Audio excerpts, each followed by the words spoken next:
कंज कृपा सिंधु नर रूप हरे महामोह तम पुंज जसु वचन रवि कर निकर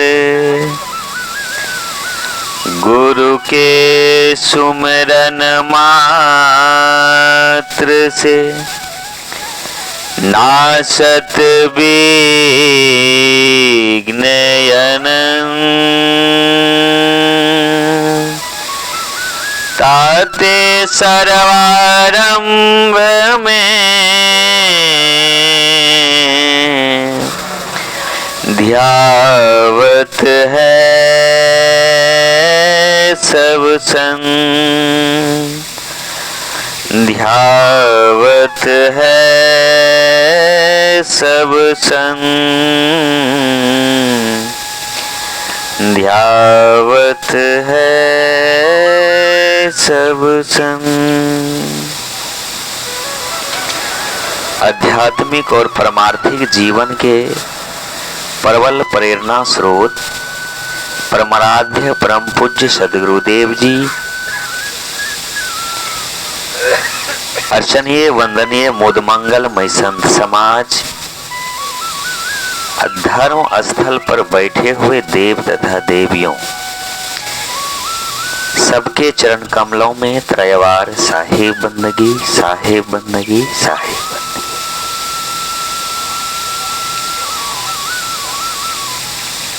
अभी हम लोग स्तुति विनती ध्यान प्रार्थना बीजक पाठ के पश्चात बहुत अच्छे अच्छे विचार श्रवण किए और उसी की कड़ी को थोड़ा सेवा के रूप में हम भी सेवारत हैं।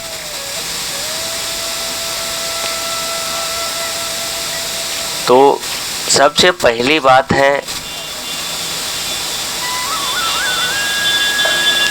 जब आप अपने बच्चे को कुछ सिखाना चाहते हैं, भविष्य में लाइफ में कुछ उसको बनवाना चाहते हैं, सुख और सुविधा लेना चाहते हैं, तो अपने बच्चों को डबल डबल ट्यूशन धरवा देते हैं। घर में डांट के फटकार के उसको सुबह शाम हरदम उसके ऊपर मतलब सवार रहते हैं कि पढ़ने बैठो पढ़ने बैठो। क्यों? क्योंकि उसके भविष्य के लिए, उसके लाइफ के लिए, उसके अच्छा जीवन के लिए हम लोगों को, सब गार्जियन को प्लानिंग रहता है।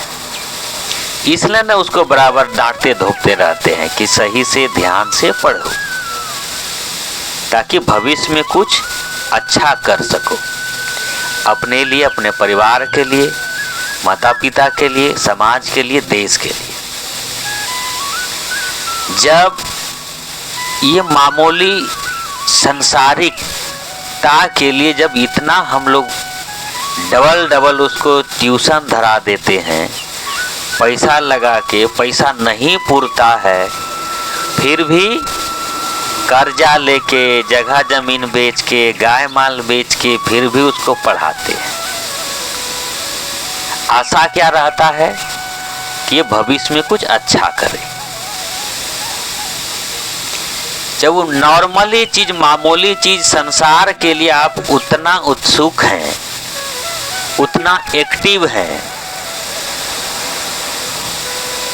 तो जिससे कि आत्म कल्याण होगा, जिससे कि सबसे बड़ा दुख खत्म होगा, जन्म और मरण वाला जो दुख है, आवागमन का जो दुख है, ये जीव के पीछे जो लगा हुआ है।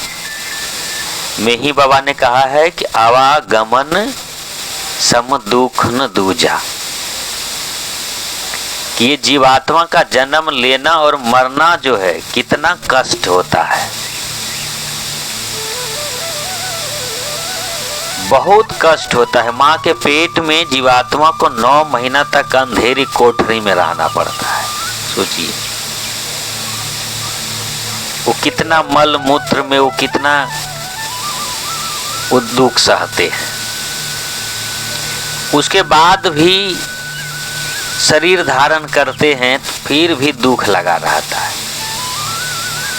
आप मामूली सा जो कि धन संपत्ति घर मकान जितने भी वैभव है वो छूटने वाला है, वो आप भी जानते हैं, लेकिन फिर भी अपने बच्चे को 24 घंटा आप एक्टिव रहते हैं कि ये ध्यान से पढ़े, कुछ लाइफ में करे,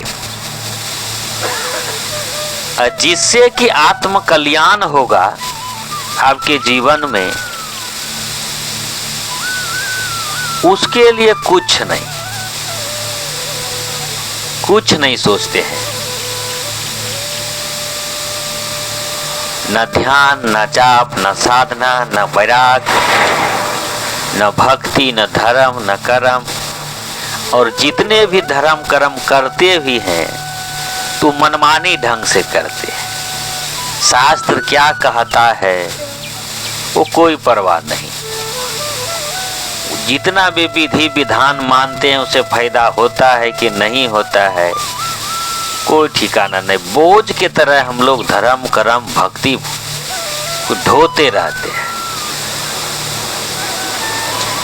बच्चे का भविष्य आपको पता है कि ये बढ़िया से पढ़ेगा तो आगे चल के नौकरी लेगा, तो उसमें 50-60 हजार रुपया सर्विस आएगा तो दुख भागेगा। लेकिन हम लोग जीवन भर भक्ति धर्म कर्म सब विधि विधान करते हैं, लेकिन उसका अंतिम लक्ष्य क्या है, वो क्या करना है हमको, वो उसका कोई ओरे बथान नहीं है। करते जाते हैं, करते जाने देखा सकी करते जाते हैं। उसका कुछ परिणाम जीवन में मिल रहा है कि नहीं मिल रहा है, फायदा हो रहा है कि नहीं हो रहा है, आखिर परिवार में एकता बढ़ रहा है कि नहीं, समता बढ़ रहा है कि नहीं, प्रेम बढ़ रहा है कि नहीं, भाईचारा बढ़ रहा है कि नहीं, समाज में जो है समरसता बढ़ रहा है कि नहीं, वो कुछ नहीं। देखा सखी करते जाते हैं, करते जाते हैं। तो जब तक आप बढ़िया से एक लक्ष्य का अपने उद्देश्य का निर्धारित नहीं करेंगे तो परिणाम कैसे मिलेगा आपको। जब कोई भी चीज का लक्ष्य नहीं रहता है जीवन में, कुछ उद्देश्य नहीं रहता है, तो वो जीवन वो कैसा होगा। जैसे एक आदमी ट्रेन पे सफर कर रहा था और टीटी आ गया और टीटी ने कहा कि भाई टिकट दिखाइए। वो पूरा खोज रहा था बैग में पैकेट में सब जगह, लेकिन वो मतलब टिकट मिल नहीं रहा था। तो वो बोला कि क्या खोज रहे हैं आप। बोला कि वो टिकट खोज रहे हैं। बोला कि आपको कहाँ जाना है। बोला कि वही तो हम खोज रहे हैं कि वो देखेंगे कि जाना कहाँ है हमको इसलिए टिकट खोज रहे हैं, वो कहाँ जाना है। अब टीटी भी माथा पकड़ के हंसने लगा कि बताइए कहाँ जाना है, इसको कुछ पता नहीं, गाड़ी पे बैठ गया है, टिकट का ठार नहीं है। तो उसी तरह हम लोगों के जीवन का कोई उद्देश्य नहीं, कोई लक्ष्य नहीं।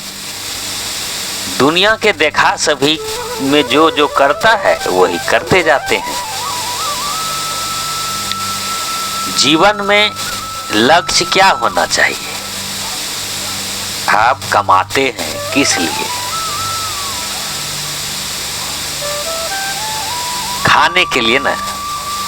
सब बच्चा परिवार मिल के खाएंगे पिएंगे, इसलिए कमाते हैं।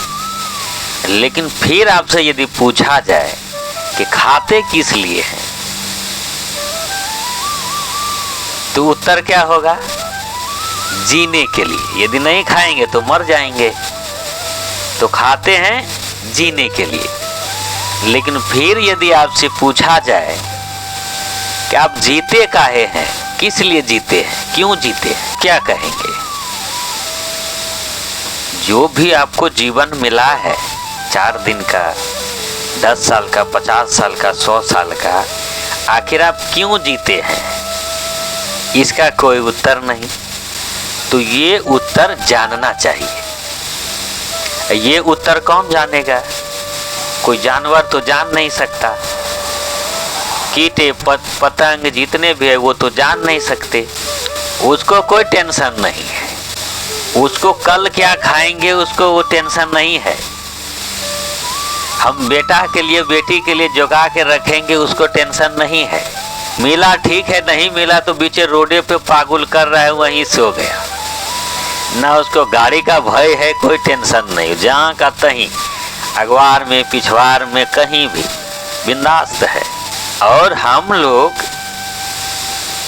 उसका भी जीवन है, हम लोगों को भी जीवन है।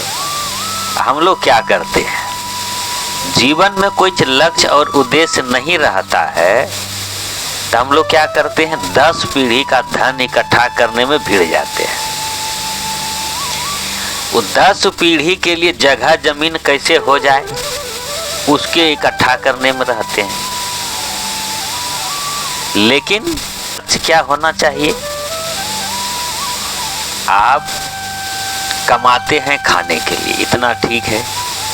खाते हैं जीने के लिए, ठीक है। लेकिन जीते काहे हैं? कुछ नहीं। और सब जानते हैं कि एक दिन जो है सब छोड़ना है।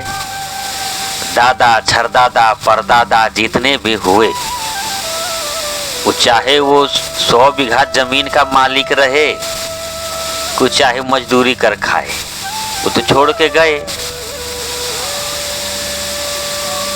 उसी तरह हम लोग भी यहाँ पकड़ के कितना दिन रखेंगे? अपना शरीर को, अपना परिवार को, इस जगह को, जमीन को, घर को, मकान को कितना दिन पकड़ के रखेंगे? लेकिन यही सब पकड़ने के चक्कर में आप जीवन का उद्देश्य और लक्ष्य दोनों भूल जाते हैं। और इधर बीच में ये सबको पकड़ने के चक्कर में सारे जीवन भर दुख ले लेते हैं कपार पे। पूरा जीवन भर दुख भोग के चल जाते हैं। आप जैसे चींटी है, यदि उसको चीनी भी है और दाल भी है, वो चीनी लेके तो चला रास्ते में, लेकिन दाल मिल जाए उसको तो वो दोनों को ले जा पाएंगे? वो चाहेंगे तो दोनों को ले जा पाएंगे? वो दोनों में से किसी एक को छोड़ना होगा। या तो वो चीनी को ले जाएंगे तो दाल को छोड़ना होगा, यदि दाल को लेके जाएंगे तो चीनी को छोड़ना होगा।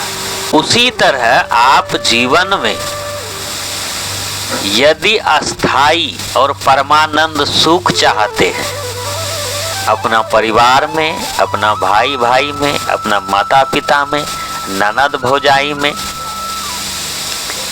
बाप बेटा में, यदि निरंतर प्रेम की धारा बहाना चाहते हैं घर में, यदि आप सब में समरसता, समता, एकता बनाए रखना चाहते हैं, यदि सब में मेलजुल बनाए रखना चाहते हैं, तो वो एक चीज को दाल छोड़ना पड़ेगा। दाल क्या है? वो लोभ है, वो काम है, क्रोध है, वो डाह है, ईर्ष्या है, छल है, कपट है, ये दाल है। अब प्रेम, आनंद, प्यार, मेलजुल, एकता, भाईचारा, ये क्या है? चीनी है। यदि आप इसको लेके जीवन में चलना चाहते हैं तो काम, क्रोध, लोभ, मोह जो आपके अंदर घर कर गया है, लालच, जिसके चलते बाप बेटा में एक खून का रिश्ता में फांक कर देता है। उस सास पुतोहू में वो बंटवारा कर देता है, ननद भौजाई में वो बंटवारा कर देता है, अपना भाई भाई में जीवन भर के लिए खाई पैदा कर देता है। तो ये सब के पीछे क्या है? वो दाल रूपी लोभ, लालच, वही है। तो ये दोनों में से एक चीज ही आपको लेके चलना है। साधु कबीर साहब ने कहा है कि कबीर मन तो एक है, भावे जहां लगाओ, चाहे गुरु की भक्ति करो, चाहे विषय कमाओ। साधु कबीर साहब जी ने कहे हैं कि मन तो एक ही है, चाहे आप उसको सत्संग में, भजन में, सदगुरु के शरण में, परमात्मा के भजन में, पूजा पाठ में, धर्म कर्म में लगाइए, या तो विषय कमाओ, काम क्रोध लोभ मोह अहंकार चोरी हिंसा बेईमानी ठगी लूट घसोट, उसमें लगा दो। एक ही मन तो आपके पास है। तो लेकिन परिणाम दोनों का अलग अलग होगा। मन तो एक है और दो रास्ता है। आप स्वतंत्र हैं, मन को जिस रास्ते पर ले जाए, लेकिन परिणाम दोनों का अलग होगा। इसलिए किसी शायर ने कहा है कि नेकी बदी दो रास्ता है, गौर से सुन लो। नेकी बदी दो रास्ता है, गौर से सुन लो। तुम्हें चलना किस मार्ग से है, वो अपना रास्ता चुन लो, मगर चलने से पहले ही सोच लो अंजाम क्या होगा। भलाई कर भला होगा, बुराई कर बुरा हो। एक ही मन है, चाहे आप कुमार पे लगा दीजिए या सुमार्ग पे लगा दीजिए। उसी तरह दो रास्ता है मनुष्य के पास, या तो आप राक्षस प्रवृत्ति में लगा दीजिए या आप देवता प्रवृत्ति में लगा दीजिए, लेकिन परिणाम दोनों का अलग अलग है। रावण, कंस, दुर्योधन, ये जितने भी है, ये सब ने अपने मन को किधर लगा दिया? वो दाल के तरफ। दाल मतलब काम क्रोध लोभ मोह लालच चोरी, इधर लगा दिया। तो इसके परिवार से, इसके भाई भाई से, इसके माता पिता से, ननद भौजाई से वो प्रेम रूपी चीनी छूटा कि नहीं? एकता रूपी चीनी छूटा कि नहीं? तो उसी तरह नेकी बदी दो रास्ता है। नेकी मतलब अच्छा, शांति का रास्ता, एकता का रास्ता, प्रेम प्यार का रास्ता, मेल जुल का रास्ता। और बदी का रास्ता, बदी मतलब गलत का रास्ता, असत्य का रास्ता, लोभ का रास्ता, लालच का रास्ता। तो बदी जो है आपको नरक में लेके चल जाएगा। नरक मतलब दुख वाला जीवन।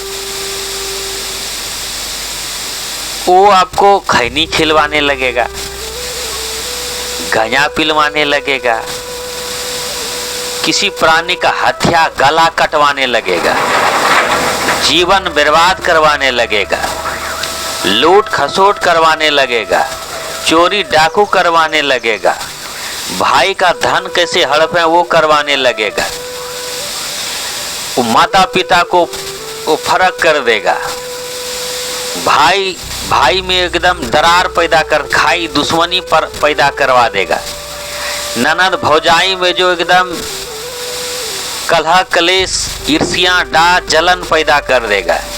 तो ये बदी का रास्ता है, डाल वाला रास्ता है। और ये रास्ता में आपको जीवन में शांति से, आनंद से, प्रेम से, भाईचारा से लाखों कोस दूर भेज देगा। यदि आप अपने मन को नेकी के रास्ता पर लगाते हैं तो वो रास्ता पे, उस मार्ग पर आप राम बन जाएंगे। जो कि सतीली माता का भी कहने पर वनवास चल गया, राज छोड़ दिया सतेला भाई के लिए। वो प्रेम जगेगा आप में। आप राज त्याग देंगे, महल त्याग देंगे, ऐसो आराम त्याग देंगे और पति के दुख में आप दुखी में शामिल होकर उसके जीवन भर उसके पीछे पीछे चलेंगे। ये नेकी का रास्ता है, ये चीनी वाला रास्ता है। वहां आपके मन में, आपके दिल दिमाग में त्याग की भावना होगा। वहां लोभ टिक ही नहीं सकता है, वहां मोह टिक नहीं सकता है, लालच टिक नहीं सकता है। वहां प्रेम रहे। वहां आप भरत के जैसे जो है भाई बनेंगे, जो कि अपने माँ ने भी अपने कोख से जन्मा, जिस माँ से वो जन्म लिए, यदि वो भी गलत कहा कि आप दाल वाला ले लीजिए, लोभ लालच वाला रास्ता, लेकिन वो नहीं लिए, माँ का बात ठुकरा दी। और चीनी वाला यानी कि मिठास वाला, शांति वाला, प्रेम वाला, भाईचारा वाला वो रास्ता अपनाया। और उसने भी वो राज सिंहासन को, धन दौलत को ठुकरा दिया। और उन्होंने कहा कि धन दौलत जीवन में हजारों आएंगे, हजारों जाएंगे, ये तो हाथ का मैल है। लेकिन भाई एक बार यदि छूट गया तो मिलेगा दोबारा। भाई यदि बिछुड़ गया तो दोबारा मिलेगा? नहीं मिलेगा। राज सिंहासन संपत्ति वो तो 1000 बार जाएगा और आएगा। इसलिए उन्होंने उसको गेंद करे ठुकराना कबूल किया, लेकिन भाई का प्रेम छोड़ा नहीं। वो दाल रूपी लोभ लालच को नहीं अपनाया, चीनी रूपी प्रेम और त्याग को अपनाया। इसी के लिए आज उसकी गाथा घर घर में गाई जाती है।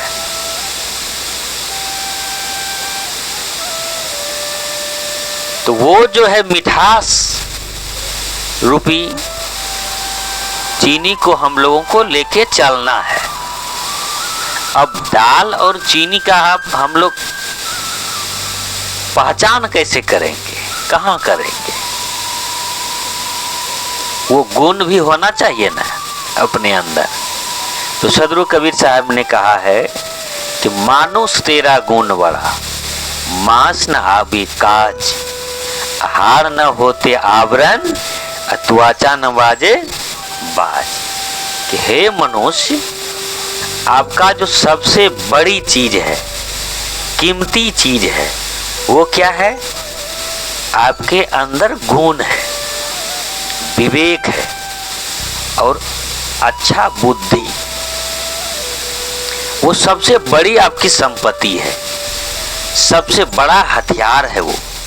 उसी के चलते आप पूजनीय हैं, उन्हीं के चलते आप आदर और सम्मान पाते हैं, उन्हीं के चलते आप बड़भागी हैं, वो गुण के ही चलते। यदि वो गुण नहीं रहे आप में, यदि आप जीवन में वो गुण को विकसित नहीं किए, चरितार्थ नहीं किए, तो गुण विहीन जो है वो आप पशु के समान हो जाएंगे। मनुष्य का तो शरीर रहेगा, मनुष्य का शकल सूरत रहेगा, लेकिन वो जीवन आपका वो पशु के समान हो जाएगा। क्योंकि वो गुण जो है वो दुर्गुण में आपका हो जाएगा। और पशु जो हैं बस खाते हैं, पीते हैं, लड़ते हैं, वो भी बच्चे संतान उत्पन्न करते हैं, सोते हैं, लड़ाई झगड़ा करते हैं, उसमें विशेष गुण नहीं है। और आप में जो है एक विशेष गुण है, विवेक है, और इसके चलते जो है इसका उपयोग करके आप जीवन को सार्थक बना सकते हैं, कल्याणमय बना सकते हैं, खुशहाल बना सकते हैं, स्वर्ग बना सकते हैं। तो ये गुण जो है हम लोग परिवार में लाते ही नहीं हैं, खाली दुर्गुण भरते रहते हैं, क्योंकि हमारे जीवन का कुछ मूलभूत उद्देश्य नहीं है। जीते जा रहे हैं, जीते जा रहे हैं। इसलिए तो हम लोगों का उद्देश्य क्या होना चाहिए और लक्ष्य क्या होना चाहिए? हम लोगों का लक्ष्य क्या होता है? धन, संपत्ति, जगह, जमीन, घर, मकान, यही लक्ष्य रहता है। तो ये लक्ष्य आपका कितना दिन साथ में रहेगा? कितना दिन इसको आपका पार पे ढोते रहेंगे? ये तो बीच में ही खत्म हो जाएगा, छूट जाएगा एक दिन हाथ से सब आपका। तो ये लक्ष्य सार्थक हुआ। और हम लोगों का उद्देश्य भी वही रहता है कि ज़्यादा से ज़्यादा धन एकत्रित कैसे हो, ज़्यादा बड़ा से बड़ा बिल्डिंग कैसे बने, उसके लिए जितना भी है झूठ, चोरी, कलह, कलेश, लोभ, लालच जो भी करना पड़ता है करो। लेकिन ये हम लोग भूल जाते हैं कि आखिर वो मेरे जीवन कितना उपयोगी है, उससे हमको सुख मिल रहा है कि नहीं मिल रहा है। बहुत बड़ा बिल्डिंग बना लिए हैं, सब में सोफा सेट, पलंग, एकदम दीवान पलंग लगवा दिए हैं, फ्रिज, कूलर, एसी लगवा दिए। फिर भी यदि मन दुखी है, आपका मन निर्मल नहीं है, तो वहाँ भी आपको चैन नहीं मिलेगा। बहुत संपत्ति आप जोड़ जड़ के इकट्ठा कर लिए हैं, यदि मन में शांति नहीं है तो वो सोफा सेट पर, दीवान पलंग पे नींद आएगा रात में? नहीं आएगा। तो वो लक्ष्य हम लोगों का अधूरा रहता है। मेन लक्ष्य क्या होना चाहिए कि हमारे जीवन में सदा, वो एक दो दिन के लिए नहीं, सदा के लिए संतुष्ट जीवन, निर्मल मन, शुद्ध मन और आनंद, परमानंद सदा के लिए रहना चाहिए। और भगवत प्राप्ति, आत्म साक्षात्कार, आत्म कल्याण, ये आपका मेन पूंजी है, मेन लक्ष्य और मेन उद्देश्य ये रहना चाहिए। बाकी धन तो ये तो साधन है आपका जीवन जीने का। जैसे बोलेरो है, मोटरसाइकिल है, उसको चलाने के लिए पेट्रोल चाहिए, नहीं रहेगा तो नहीं चलेगा। तो उसी तरह जो है आपके जीवन को चलाने के लिए, शरीर को चलाने के लिए धन चाहिए, थोड़ा जगह चाहिए, मकान चाहिए। लेकिन यही उद्देश्य नहीं रहना चाहिए। उद्देश्य हम लोगों का आत्म कल्याण होना चाहिए, आत्म शांति होना चाहिए, आनंद होना चाहिए। लेकिन ये अतकचरा सब देखा देखी वाला उद्देश्य में पड़ के आत्मधन, आत्म कल्याण ये छोड़ देते हैं और पूरा जीवन अपने परिवार को नरक बना देते हैं।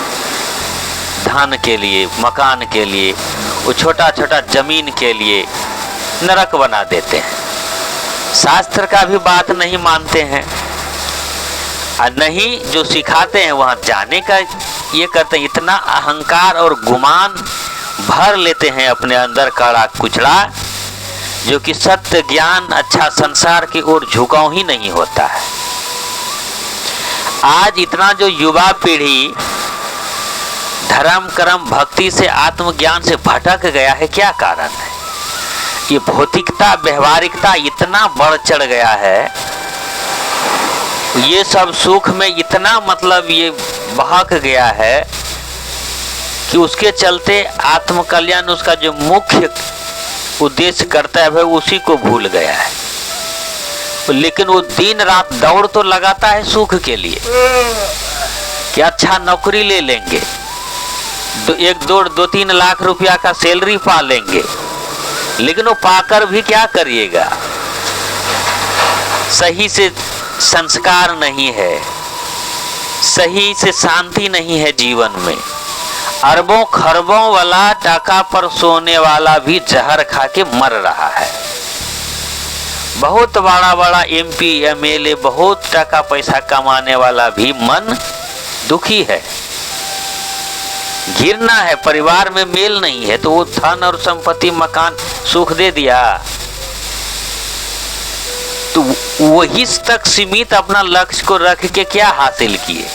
और जो मेन लक्ष्य है आपका, जो कि यहाँ भी बरकरार रहेगा, आप यहाँ भी शांति से जी सकते हैं, आनंद से जी सकते हैं, भाई भाई में प्रेम पूर्वक जी सकते हैं, ननद भौजाई में मेल जोल से जी सकते हैं, सास पुतों में एक माँ बेटी के रिश्ता की तरह जी सकते हैं, वो सूत्र को हम लोग ठुकरा देते हैं लोभ लालच के लिए। लोभ लालच किसके लिए करते हैं? धन संपत्ति जगह जमीन के लिए ना।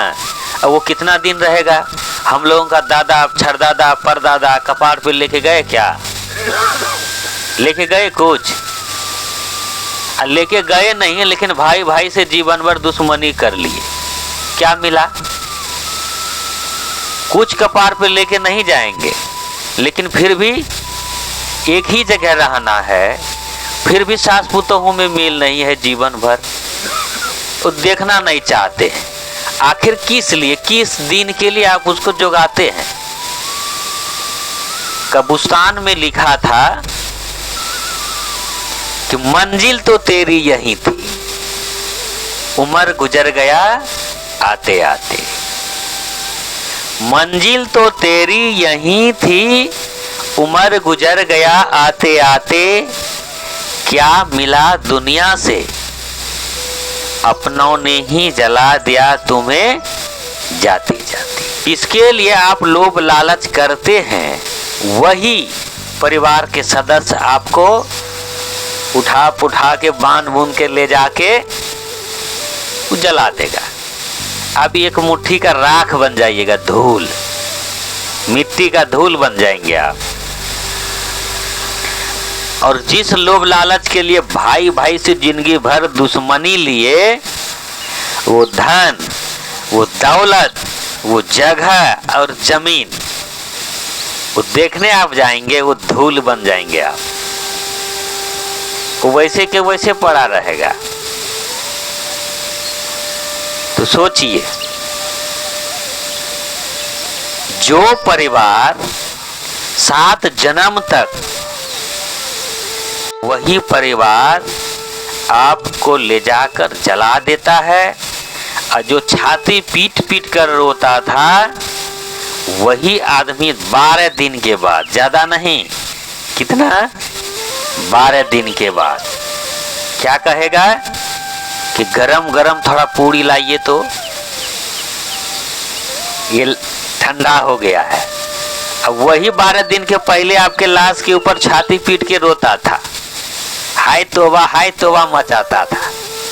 अब 12 दिन अभी नहीं हुआ है मरने से, अब पूड़ी वाला को कहेगा भोज भात में कि थोड़ा गरम गरम पूड़ी लाइए। सोचिए, आप जिस चीज के लिए लोभ लालच करके इकट्ठा किए, जिस परिवार के लिए, सबके लिए एकदम सबसे दुश्मनी कर लिए, सब कुछ कर लिए, खाना फानी कर लिए, लेकिन वो क्या हुआ? वही परिवार 12 दिन के बाद, आपके मरने के बाद, कहता है कि थोड़ा गरम गरम पूड़ी लाइए और कचौड़ी और टिकरी। आत्म कल्याण, आत्म शांति, जो परमानंद आपको मिलने वाला है, वो छूट गया।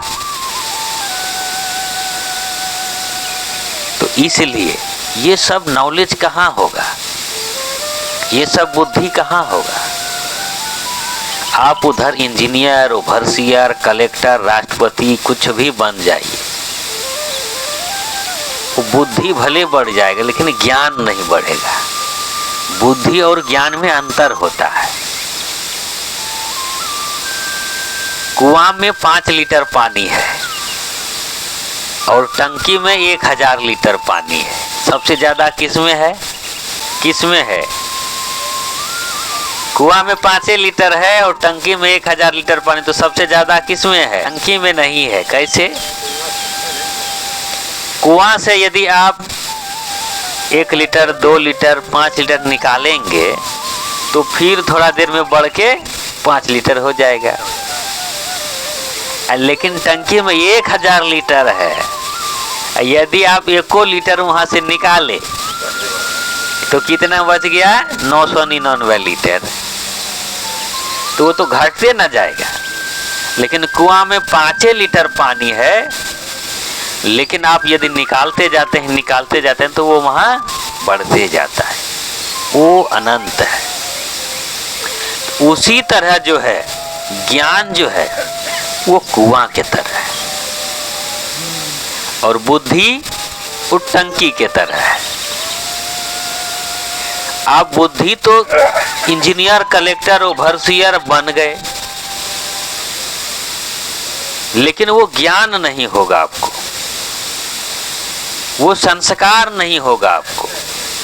बहुत बड़ा बड़ा कलेक्टर बुद्धि ज्ञान पढ़ लिख के तो बन गया, लेकिन फिर भी वो लोभ है उसके अंदर, लालच है उसके अंदर, क्रोध है उसके अंदर, जलन है उसके अंदर। वो बुद्धि बढ़ा लिया तो क्या हुआ?